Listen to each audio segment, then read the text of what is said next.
ভারতের ভিতরে একজন হিন্দু যার নাম ডক্টর শিবশঙ্কর মহারাজ। এই ডক্টর শিবশঙ্কর মহারাজ 7টা ভাষায় তিনি ডক্টরের পণ্ডিত্য অর্জন করেন, ডক্টরেট ডিগ্রি অর্জন করেন। যিনি লক্ষ লক্ষ হিন্দুরা যাকে দেবতা মানত, যার পায়ের সামনে সেজদা দিত, যাকে পূজা করত, এই ডক্টর শিবশঙ্কর মহারাজ একদিন চিন্তা করতে লাগলেন, আমি তো মানুষ, এই লক্ষ লক্ষ মানুষেরা আমার সেজদা করে, এরা আমার কথায় চলে, আমি যা বলি এরা তাই মানে, অতএব আমার একটু গবেষণা করা দরকার। আমি যেই ধর্মের উপরে আছি এই ধর্মটা সত্য না মিথ্যা, আমি একটু ধর্ম নিয়ে গবেষণা করতে চাই। আল্লাহু আকবার, আরো জোরে বলেন আল্লাহু আকবার। এবার ডক্টর শিবশঙ্কর মহারাজ হিন্দুদের কিতাব বেদ যখন হাতে নিলেন, হাতে নিয়ে দেখে ভারতের হিন্দুদের কিতাব একরকম, আমেরিকার হিন্দুদের কিতাব আরেক রকম, চায়নার হিন্দুদের কিতাব আরেক রকম, রাশিয়ার হিন্দুদের কিতাব আরেক রকম, এক এক দেশের কিতাব এক এক রকম। অতএব ডক্টর শিবশঙ্কর মহারাজ চিন্তা করতে লাগলেন, যেই কিতাব দেশ পরিবর্তন হইলে কিতাবের পরিবর্তন হয়ে যায়, এই কিতাব শান্তির কিতাব হতে পারে না, এই কিতাব সত্য কিতাব হতে পারে না। কথা বলেন ঠিক কিনা? অতএব তিনি বাইবেলটা হাতে নিলেন, বাইবেল নিয়ে গবেষণা শুরু করলেন। বাইবেল নিয়ে গবেষণা করতে করতে এবার ডক্টর শিবশঙ্কর মহারাজ দেখলেন বাইবেল দেশ পরিবর্তন হলে কিতাবের পরিবর্তন হয়ে যায়, সুবিধা অনুযায়ী ওই কিতাবের নিয়ম নীতির রদ বদল হয়ে যায়। এবার ডক্টর শিবশঙ্কর চিন্তা করলেন, না না না, এটাও সত্য কিতাব হতে পারে না, এই কিতাবের ভিতরে ভুল আছে। অতএব সর্বশেষ যেহেতু 7টা ভাষায় তিনি ডক্টরেট ডিগ্রি অর্জন করছেন, আরবি ভাষাও তিনি ডক্টরেট ডিগ্রি অর্জন করছেন, এবার তিনি আল্লাহর কোরআন হাতে নিলেন। আল্লাহর কোরআন হাতে নিয়ে যখন কোরআনটা খুলছে গো বাজান, দেখে কিতাবের শুরুতে আল্লাহ চ্যালেঞ্জ দিয়ে দিছে, যালিকাল কিতাবু লা রাইবা ফি, এই কিতাবে কোনো ভুল নাই, ভুল নাই, এই কিতাবের ভিতরে কোনো সন্দেহ নাই। এবার ডক্টর শিবশঙ্কর মহারাজ তিনি চিন্তা করতে লাগলেন, আমি কত কিতাব পড়লাম, কত কিতাব নিয়ে আমি গবেষণা করলাম, সব কিতাবের শুরুতে অথবা শেষে লেখক লিখে দেয়, আমার কিতাবে কোনো ভুল থাকলে পরবর্তীতে আমাদেরকে জানাবেন, অনুগ্রহ করে জানালে আমরা পরবর্তী সংস্কারে সংশোধন করব। ডক্টর শিবশঙ্কর চিন্তা করলেন, এটা কেমন কিতাব যেই কিতাবের মাঝখানেও চ্যালেঞ্জটা দেয় নাই, যেই কিতাবের শেষেও চ্যালেঞ্জটা দেয় নাই, একেবারে শুরুতে চ্যালেঞ্জ লাগায় দিছে, আমার কিতাবে কোনো ভুল নাই, ভুল নাই, আমার কিতাবের ভিতরে কোনো সন্দেহ নাই। এবার ডক্টর শিবশঙ্কর মহারাজ আল্লাহর কোরআন গবেষণা করতে লাগলেন, কোরআন তেলাওয়াত করতে লাগলেন। কোরআন তেলাওয়াত করতে করতে সূরাতুল ফাতিহা থেকে সূরাতুন নাস পর্যন্ত তেলাওয়াত করলেন।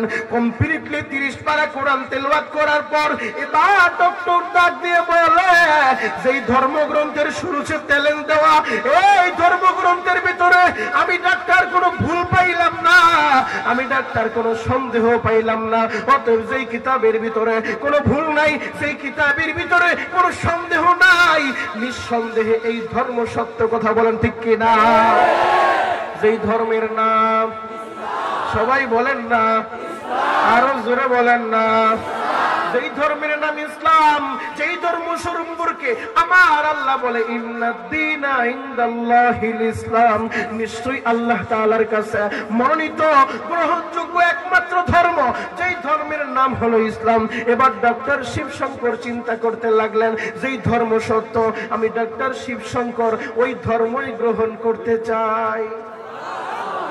তবে তিনি চাইলেই তো মুসলমান হতে পারবেন না, তিনি তো মোমেন শাহী মুক্তাগাছার অজগব গ্রাম অঞ্চলে একটা বাড়িতে বসবাস করেন না। লক্ষ লক্ষ হিন্দুরা তারে দেবতা মানে, লক্ষ লক্ষ হিন্দুরা তার অনুসারী, তিনি যেইভাবে চলতে বলে সেইভাবেই চলে। অতএব তিনি চাইলেই তো আর কালিমা পড়তে পারবেন না। তিনি চিন্তা করতে লাগলেন, কি করা যায়, কি করা যায়, আল্লাহরে কিভাবে ডাক দেওয়া যায়, কিভাবে ডাকলে আমি আল্লাহরে পাবো, আমার তো সেই রাস্তা জানা নাই।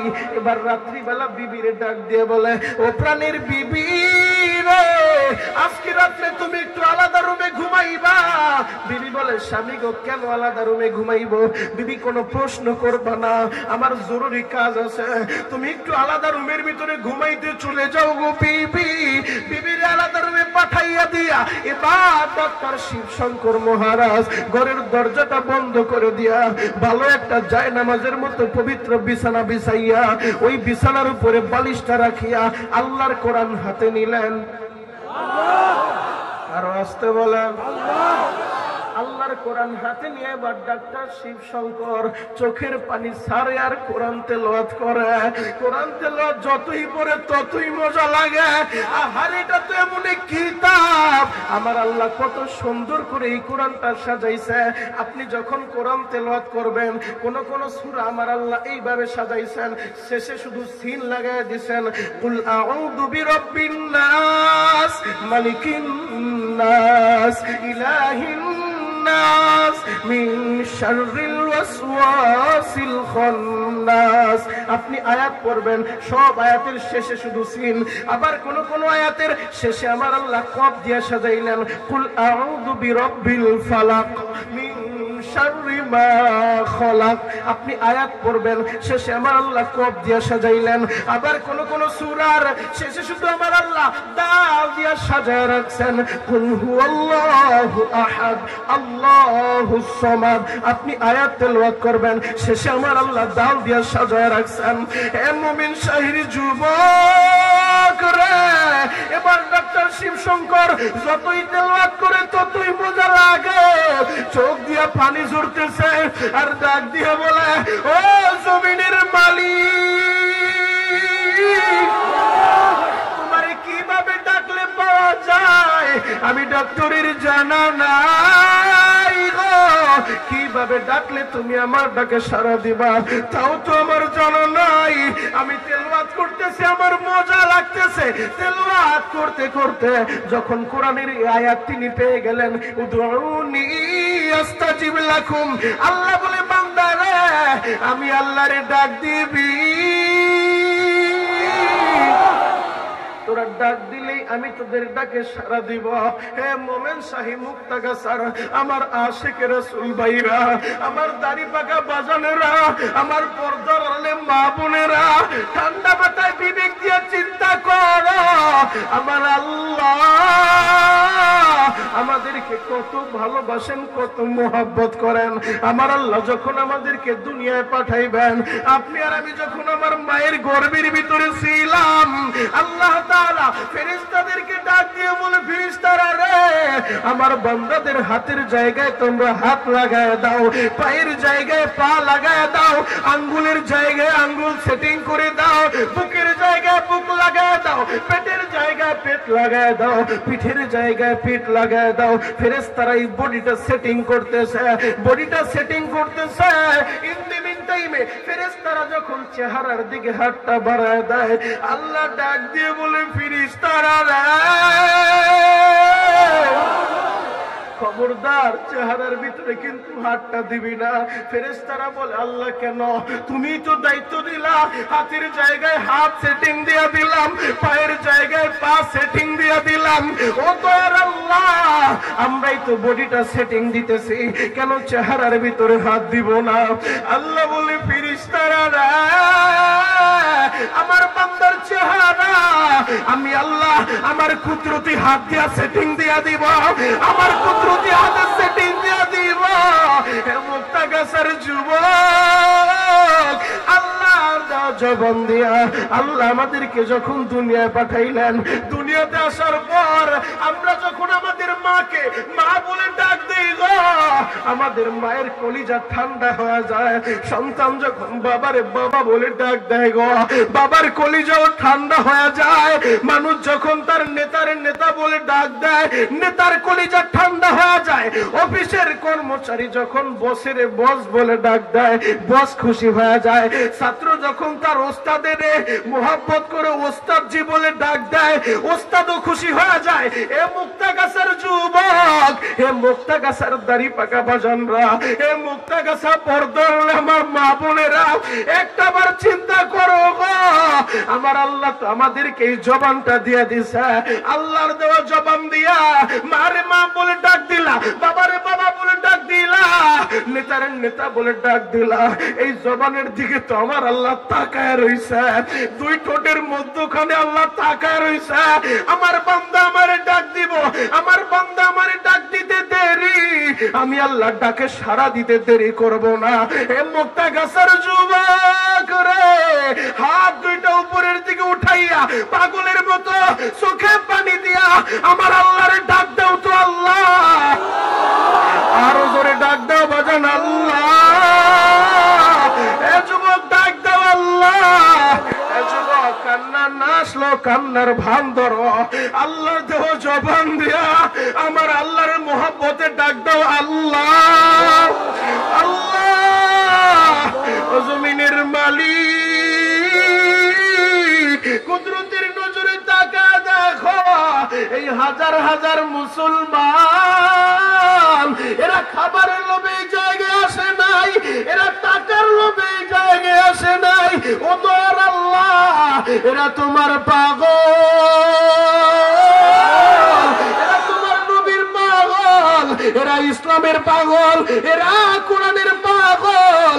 ও দয়ার আল্লাহ, এই ময়দান থেকে, এই মোমেন শাহী মুক্তাগাছা থেকে 2021 সালের 13ই ডিসেম্বর আমরা অঙ্গীকার করতে চাই গো, আমরা তোমার কোরআনের জন্য, আমরা তোমার ইসলামের জন্য, আমরা তোমার নবীর জন্য আমাদের জান কোরবান করতে পারি, আমাদের জান কোরবান করতে পারি। আরেকটা বার কোন কুলাঙ্গার যদি আমার নবীর নিয়ে কথা বলে, আমার নবীকে গালি দেয়, আমার ইসলামকে ব্যঙ্গ করে, ইসলামকে মাইনাস করতে চায়, ওই কুলাঙ্গারের উপহার দিব জুতার মালা দিয়া, জুতার মালা দিয়া। ভয় পাইতেছে? আলোচনা খারাপ লাগতেছে? শেষ করে দিব? চলবে? চলবে। আল্লাহু আকবার বলেন তো। আরো জোরে বলেন আল্লাহু আকবার। আপনাদের কষ্ট হইতেছে, পিছনে সাইড আল্লাহু আকবার বলেই না, পিছন থেকে আল্লাহু আকবার বলেন তো। দাঁড়ান, পরীক্ষা করে নেই। যারা বিবাহ করছেন তারা আমার সাথে জবাব দিবেন, আমি নারায়ে তাকবীর বলবো, আপনারা আল্লাহু আকবার বলবেন। আর যারা বিয়ে করেন নাই, যুবক, কলিজার টুকরা যুবক, তোমরা একটু সাইলেন্ট থাকো, চুপ, মুরব্বীরা বলবে, ঠিক আছে? নারায়ে তাকবীর। এটা কি বিবাহিত না অবিবাহিত? বিবাহিত, মাশাআল্লাহ। বিবাহিতদের এত আওয়াজ কোথা থেকে আসে? এবার অবিবাহিত যারা আছো তোমরা বলবা, তোমরা যদি আজকে হেরে যাও সব জায়গায় শুধু হারতেই হবে, কথা বলেন ঠিক কি? যুবক রেডি তো? নারায়ে তাকবীর। মাশাআল্লাহ, মেয়েদের আওয়াজও ঠিক মতো আছে। এবার বিবাহিত অবিবাহিত, যুবক বৃদ্ধ, ডানে বামে সামনে পেছনে যারা যে যেইভাবে আছেন কণ্ঠের সর্বোচ্চ আওয়াজ দিয়ে আমার আল্লাহকে খুশি করবেন। বাজান এই তাকবীরটা কেন দিতে বলি জানেন? আল্লাহ বলছে রব্বকা ফাকাব্বির, রবের তাকবীর হবে বুলন্দ। আল্লাহ বলছে তাকবীর দিতে। আপনি যখন বলেন আল্লাহু আকবার, আল্লাহু আকবার শব্দের অর্থ হচ্ছে সব চাইতে বড় কে? আল্লাহ। আর জোরে বলেন না কে? আল্লাহ। যেই বান্দা বলে সব চাইতে বড় আমার আল্লাহ, ওই বান্দাকে আল্লাহ তাআলা দুনিয়াতেও সম্মানের দিক থেকে বড় করে দিবে, আখিরাতেও বড় করে দিবে, কথা বলেন ঠিক কি? তবে এই তাকবীরটা সবাই সহ্য করতে পারে না, কথা বলেন ঠিক কি? এই তাকবীরের শব্দ শুনলে অনেকের দিলের ভিতরে ভূমিকম্প শুরু হয়, কথা বলেন ঠিক কি না? যদি মনে করেন কেউ তাকবীরের শব্দ শুনলে সহ্য করতে পারে না, দিলের ভিতরে ভূমিকম্প শুরু হয়ে যায়, বুঝতে হবে তার ঈমানের ভিতরে ভেজাল আছে, কথা বলেন ঠিক কি? সবাই সহ্য করতে পারে না। আর ঈমানদার যারা, তারা যখন আল্লাহু আকবার বলে তাদের দিলের ভিতরে আনন্দ লাগে, দিলটা বড় হয়ে যায়, দিলটা প্রশস্ত হয়ে যায়। আর মুনাফিক যারা, বেঈমান যারা, তারা আল্লাহু আকবার শব্দ শুনলে তারা ফরফর করে কাঁপতে থাকে, কথা বলেন ঠিক? শাহজালাল ইয়ামানি, বেশি দূরে যেতে হবে না, সাহাবীদের যুগেও যাওয়া লাগবে না। শাহজালাল ইয়ামানি আমাদের দেশে যখন আসলেন, গৌর গোবিন্দ এই দেশের মুসলমানকে কোরবানি করতে দেয় না। আল্লাহর নবী স্বপ্ন দেখাইলেন, শাহজালাল রে, ইয়ামানের খানকা ছাড়ো, ওই বাংলার জমিনে যাও। বাংলার জমিনে আমি নবীর সুন্নত, মিল্লাত আবিকুম ইব্রাহিম, আমাদের জাতির পিতার একটি সুন্নত কুরবানি। এই কুরবানি করার অপরাধে মুসলমানদের সন্তানদেরকে হত্যা করা হয়। অতএব তুমি তাড়াতাড়ি বাংলার জমিনে যাও, দাওয়াত নিয়ে যাও। শাহজালাল ইয়ামানি যখন রওনা দিলেন এই স্বপ্ন দেখার পরে, তার সাথে 360 জন তার ভক্তবৃন্দ মুরিদান ছিল, রওনা দিছে। এই দিক দিয়ে গৌর গোবিন্দর কানের সংবাদ চলে আসছে যে শাহজালাল ইয়ামানি ইয়ামান থেকে খানকা ছেড়ে বাংলার জমিনে আসতেছে তার সাথে যুদ্ধ করার জন্য। তিনি এই সংবাদ পায়া ওই সুরমা নদীর ভিতরে যতগুলা নৌকা ছিল সব নৌকা সরায় দিলেন। পারাপারের কোনো ব্যবস্থা রাখেন নাই, যেন শাহজালাল পার হতে না পারে। শাহজালাল ইয়ামানি এসেছেন, তরবারি নিয়ে বাজান আসেন নাই, ডাল সুরকি নিয়ে আসেন নাই, পিস্তল বোমা নিয়ে তিনি আসেন নাই। তিনি এসেছেন যায় নামাজ নিয়া, মেসওয়াক নিয়া, তসবিহ হাতে নিয়া। যখন সুরমা নদীর তীরে আসছে, এসে দেখে পারাপারের কোনো ব্যবস্থা নাই, আল্লাহর উপরে ভরসা করে তিনি ওই নদীর ভিতরে যায় নামাজ বিছায়া দিলেন। তিনি মনে মনে চিন্তা করতে লাগলেন, আমি তো আর নবী না, তবে নবী না হইল যেই নামাজ পড়ার কারণে পুল সিরাতের পুল আল্লাহ পাড়ি দেওয়া দিব, আর এটা তো দুনিয়ার সাধারণ সুরমা নদী। যায় নামাজ বিছায়া নামাজের শুরুতে তিনি বসে গেলেন, ভক্তদেরকে বললেন তোমরা অপেক্ষা করো। নামাজের শুরুতে বসে সেজদা লাগায় দিলেন। আল্লাহ তাআলা মাঝি ছাড়া, মাল্লা ছাড়া, নৌকা ছাড়া যায় নামাজে বসে শাহজালাল ইয়ামানিকে নদী পার করায় দিলেন।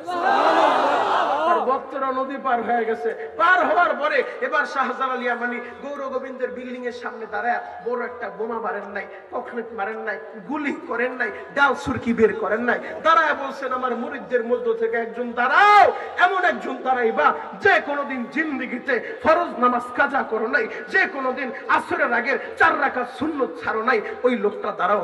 একজন দাঁড়ায় গেছে, বলে তুমি আজান দাও। যখন আজান শুরু করছে, আল্লাহু আকবার, আল্লাহু আকবার বলতেছে, ইমামদারের কণ্ঠ দিয়া আল্লাহু আকবার ধ্বনি বের হচ্ছে। আর ওই গৌর গোবিন্দের বিল্ডিং এর এক একটা ইটা বালু থেকে খসে খসে মুহূর্তের ভিতরে ওই বিল্ডিংটা ধুলির সাথে মিশে গেছে। আরো জোরে বলা। অতএব তাকবীরের আওয়াজ সবাই সহ্য করতে পারে না। তাকবীর শুনলে যাদের দিলের ভিতরে চুলকানি শুরু হয়, বুঝতে হবে ইমানের ভিতরে ভেজাল আছে। কথা বলেন ঠিক কি? মুসলমান তাকবীর দিবেই। মুসলমানের পাওয়ার হলো তাকবীরের পাওয়ার। সাহাবায়ে কেরাম যুদ্ধের ময়দানে গিয়েছেন, লিল্লাহি তাকবীর, আল্লাহু আকবার ধ্বনি দিয়েছেন। বেঈমানেরা পালানোর রাস্তা খুঁজে পায় নাই। কথা বলেন ঠিক কি না? এই তাকবীর আমাদের কণ্ঠে উঠবে। কথা বলেন ঠিক কি না? মাহফিলের মধ্যখানে হযরত ওমরের মতো একজন যুবক দাঁড়াইবা, একজন কোরআন প্রেমিক আশিক রাসূল দাঁড়াইবা, নজর টান করে এরপরে তাকবীর দিবা। তাকবীর দিবা, কোন বেঈমানের দিকে তাকানোর টাইম নেই। আমরা মুসলমান, আমাদের কণ্ঠে আল্লাহর নাম উঠবেই, আমাদের কণ্ঠে রব্বাকা ফাকাব্বির, রবের তাকবীর উঠবেই। কোন কুলাঙ্গার চোখ রাঙানিকে মুসলমান ভয় পায় না। কথা বলা ঠিক? তাহলে এবার মাহফিলের মাঝখান থেকে হযরত ওমরের মতো একজন দাঁড়ায় তাকবীর দিবা। আর একটা বার যদি কোন কুলাঙ্গার আমার নবীর বিরুদ্ধে কথা বলে, সর্বপ্রথম ওই মুক্তাগাছা মুসলমান, মুক্তাগাছার আশিক রাসূলরা, এই মুক্তাগাছা গ্রামের ভিতরে কোন কুলাঙ্গার যদি, এই মোমেনশাহী এলাকার ভিতরে কোন কুলাঙ্গার যদি আমার নবীকে গালি দেয়, এই মোমেনশাহীর মুসলমান সর্বপ্রথম তারা জুতার মালা দিতে কারা কারা রাজি আছো? হাত গোলান নারে দেখায়। আল্লাহ কবুল করুক। সকলে বলেন আমিন। আরো জোরে বলেন আমিন। আল্লাহু আকবার। হে যুবক ভাইরা, দাড়ি পাকা বাজানরা ডানে বামে নজর নাই, এক নজরে তাকায় থাকেন গো বাজান। যেই কথাটা বলতেছিলাম, ডক্টর শিবশঙ্কর মহারাজ কোরআন তেলাওয়াত করতে করতে আর কান্না করতেছেন। ও দয়ার আল্লাহ, কিভাবে ডাকলে তোমার পাওয়া যায় আমার জানা নাই। তবে যখন তিনি পেয়ে গেলেন, উদউনি আস্তাজিব লাকুম, বান্দা আমারে ডাক দিবি, ডাক দিলে আমি আল্লাহ তাকে সাড়া দিব। এইভাবে তেলাওয়াত করতে করতে চোখের পানি ঝরতে ঝরতে ডক্টর শিবশঙ্কর মহারাজ বিছানায় ঘুমায় রইছেন। ঘুমের ঘরে স্বপ্ন দেখে সরকারে দু আলম নবী, শাফিউল মুজনাবিন, ইমামুল মুরসালিন, আপনার আমার দয়ার নবী, আপনার আমার মায়ের নবী ওই ঘুমের ঘরে এই ডাক্তারে ডাক দিছে, এ ডাক্তার আর দেরি করতে হবে না, আর দেরি করতে হবে না, আমি নবীর হাতে হাতটা দে, কালিমাটা পড়ে নে। এবার আল্লাহর নবী যখন স্বপ্নে যোগে কালিমা পড়ায় দিছে, ডক্টর শিবশঙ্কর মহারাজ বারো কথা বলছি না রে যুবক, এরশাদ সাহেব যখন আমাদের দেশের ক্ষমতার মসনদে এই ডক্টর শিবশঙ্কর মহারাজ ফ্যামিলি সহ মুসলমান হয়েছে, নাম রাখছে ডক্টর ইসলামুল হক। তিনি একটা কিতাব লিখছে আমি কেন মুসলমান হইলাম, তিনি বাংলাদেশেও সফর করছে এরশাদ সাহেবের আমলায়। এই ডাক্তার শিবশঙ্কর মহারাজ স্বপ্নে যোগে যখন আল্লাহ নবী তারে কালিমা পড়ায় দিছে। এবার তিনি আনন্দে আত্মহারা, ঘরটা সুগ্রাম হয়ে গেছে, এমন সুগ্রাম তিনি জিন্দেগিতেও পান নাই। এবার চিন্তা করলেন, এই দামি সংবাদটা আমি কার কাছে প্রথমে বলবো, কার কাছে বলবো? এই দেশের মানুষ জানলে আমারে বাঁচতে দিবে না। অতএব সর্বপ্রথম এই দামি সংবাদটা আমি আমার বিবির কাছেই বলতে চাই। ঘরের দরজা খুলিয়া বিবির রুমের দিকে রওনা দিছে। ইন দি মিন টাইমে তাকায় দেখে তার বিবিও ঘরের দরজা খুলিয়া, বিবিও কান্না করতেছে, বিবিও কান্না করতেছে, বিবিও কান্না করতেছে। ডাক্তার ডাক দিয়ে বলে, বিবি রে কেন তুমি কাঁদো, তোমার চোখে পানি কেন? এবার বিবি ডাক দিয়ে বলে, স্বামী গো, আপনি যখন রাত্রিবেলা আমার আলাদা রুমে ঘুমাইতে বলছেন, আমি সাথে সাথে এসে ঘুমায় বসি। ও প্রাণের স্বামী, আমি যখন ঘুমায় গেলাম, আমি ঘুমের ঘরে স্বপ্ন দেখি ওই মুসলমানের নবী আমার স্বপ্ন যোগে কালিমা পড়া দিছে, কালিমা পড়া দিছে। ও প্রাণের স্বামী, আল্লাহ নবীর চেহারা দেখে আমি চেহারাটা বলতে পারি না। ও প্রাণের স্বামী, আপনি যে বিচার মনে চায় করতে পারেন। যেই কালিমা আমি একবার পড়ছি, এই কালিমা আমি ছাড়তে পারবো না, এই কালিমা আমি ছাড়তে পারবো না, এই কালিমা আমি ছাড়তে পারবো না। এবার ডাক্তার ডাক দিয়ে বলে, বিবি রে তোমার ভয় নাই, ভয় নাই, তোমার চিন্তার কোনো কারণ নাই। ও প্রাণের বিবি, যেই কালিমা রাত্রিবেলা তুমি পড়ছো, ওই একই কালিমা আমিও পড়ছি, আমিও মুসলমানের নবীর স্বপ্ন দেখছি। ও প্রাণের বিবি, দরকার হলে একসাথে আমরা এই দেশ থেকে চলে যাব, এরপরে এই কালিমা ছাড়বো না, এই ইসলাম ধর্ম আমরা ছাড়তে পারবো না। চলো চলো যাই, আমার মেয়ের খবর নেই, মেয়ের নিয়ে দরকার হলে আমরা রাতারাতি পালিয়ে যাব। মেয়ের ঘরের দরজার সামনে দাঁড়াইয়া যখন দরজার ভিতরে করোনারা দিছে, দরজার ভিতরে নক করছে। ইন দি মিন টাইমে ডক্টর শুনতে পায় ঘরের ভিতর থেকে তার মেয়ের কান্নার আওয়াজ শোনা যায়, মেয়ের কান্নার আওয়াজ শোনা যায়, কান্নার আওয়াজ শোনা যায়। ডাক্তার ডাক দিয়ে বলে, মা রে, ও আমার মা, তুমি আমার একমাত্র মেয়ে। ও মা, কান্না করো কেন? দরজাটা খুলো। মেয়েটা কান্দে আর বলে, বাবা গো, আমি বড় ভুল করে ফেলেছি, আমি বড় অপরাধ করে ফেলেছি, তোমার চোখে আমি বড় পাপ করে ফেলেছি। ও মা রে, কি ভুল তুমি করছো, কি অপরাধ তুমি করছো? আগে দরজাটা খুলো, সবই শুনবো গো মা। মেয়েটা বলে, বাবা আমার মাফ করে দাও গো বাবা, আমি বড় ভুল করেছি, আমি বড় অপরাধ করেছি। ও বাবা, তুমি আমারে মাফ করে দাও, তুমি আমারে মাফ না করলে আমার বাঁচার আর উপায় নাই। এবার ডক্টর ডাক দিয়ে বলে, মা রে, আগে তো দরজাটা খোলো, এরপরে শুনবো কি ভুল তুমি করছো। এবার মেয়েটা বলে, বাবা গো, এমন ভুল আমি করছি, আমি জানি তুমি আমারে বাঁচতে দিবা না। ও বাবা, আমি তোমার কাছে আমার প্রাণ ভিক্ষা চাই, আমারে তুমি খুন করবা না। এবার মেয়ের বাবা ডাক দিয়ে বলে, মা রে, পাগলামি করিস না রে, আগে দরজাটা খোল। এবার মেয়েটা দরজাটা খুলিয়া বাবার ঘাড়ের উপরে মাথাটা দিয়া বাবার গলাটা জড়ায় ধরছে, বাবার গলাটা জড়ায় ধরছে। বলে, বাবা গো, আমি বড় ভুল করেছি। ডাক্তার ডাক দিয়ে বলে, মা রে, কি ভুল তুমি করলা?